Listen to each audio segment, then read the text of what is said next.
and student mentors. So we have created this short video just to explain you how to go about your video creation process and what are the steps involved, right? So this is, I'm just doing a screen recording. I'm using QuickTime Player for this, and in the slide at the end you will also find other options with which you can do that. So let me just present it.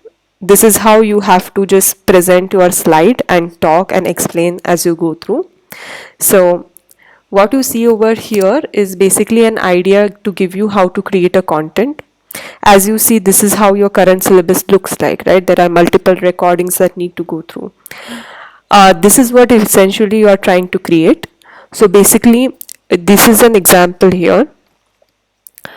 The course is ME 2260, which contains 9 major topics. So I have just tried to kind of very high level divide it into multiple sections. You see this 2 lectures plus 4 lectures, like 6 lectures here. This is another 6 lectures, so I've marked it as section 2. This is 5 lectures, so section 3, and so on. You can decide how you want to distribute it. But the idea is that you have to try and cover the entire course in 1 hour. Now in this example, the number of sections are 7. So the video time per section is going to be 9 minutes, right? 60 minutes divided by 7. Now I understand in some cases certain sections might be very complicated. Like for example, I see here that the failure of materials is 9 lectures. So in that case, if you want to take little bit more time for that and reduce time from some other section, that is okay too.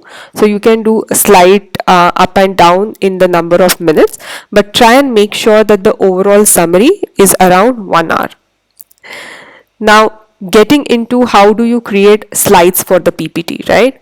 So this is an example of the number of slides that I have prepared. I think I have prepared maximum 5 or 6. So you again have to create similar short and concise slides that you have to share when you are presenting. Try to add any examples, or if let's say in class sir has tried to solve some question, you can add that, any image if you feel that makes the concept help explain better. You can add an image or any GIF of how things work, and with an arrow and comments like this, you can explain what is going on there. Now, to record a video, as I told in the beginning, you can use your default recorder that you have in your laptop. If you are using Windows laptop, there is something called as Xbox Game Bar. You can just search for it. Mostly all the Windows 7 and above have this default inbuilt. So you can just open that and start capturing. Make sure that it is capturing your audio as well, so that as you explain, it gets captured too. So you can start recording and start explaining and going through the slide. Once you are done for a particular section, make sure that you record it. Similarly, if you are using a Mac, you can use a QuickTime Player. Here you can just go to the file. There is something called as new screen recording. Again, make sure that your microphone is connected and it's capturing that as well. You can start recording, and after it's done, you can save that particular file. Now, what if for some reason none of the default recorders in your laptop are working? In that case, what you can do, a quick hack, is basically use Zoom. So you just create a meeting on your own, just you connected in it. You can start recording, and you can explain and go through your PPTs as you are explaining to your friend.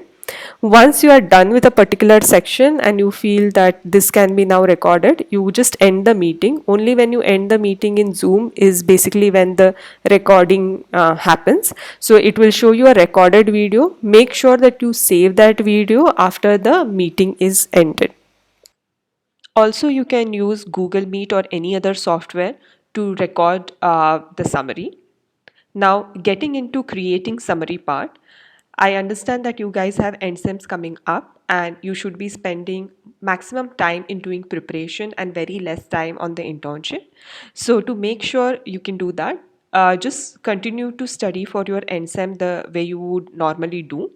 When you are going through your notes, or if there are recordings that your prof has shared, if you are going through that, just make sure that anywhere you feel there is an important point, you note it down in a new slide or a Word doc or even on your, in your notebook. Once you are done studying for yourself, you will have a set of important points that you have added to your new PPT or Word doc. Uh, After that, what you can do is you can just kind of arrange it in a simpler manner, and you can record it explaining what is going on in a very layman terms, as if you will explain it to your friend one day before the exam. Now obviously for some topics like maths and physics, there could be very complicated formulas which is difficult to type in a slide. In that case, you can just write it on your notebook and take a screenshot of it and put it in your PPT. If you guys are using notes in your iPad, you can just record the screen doing a voiceover. That will work too. So obviously the entire course summary has to be covered in the maximum 1 hour, and you guys are new to recording, so even if you make mistakes here and there, including the preparation part and the recording part, maximum the time you will end up taking is 3 to 4 hours, right? Make sure you concentrate on doing the preparation rather than spending a lot of time in recording. So it's pretty simple. Once you go through the process, I think you will realize that any questions you have, you can always reach out to us and we will help you out. Okay, so yeah, all the best, and do apply for the internship.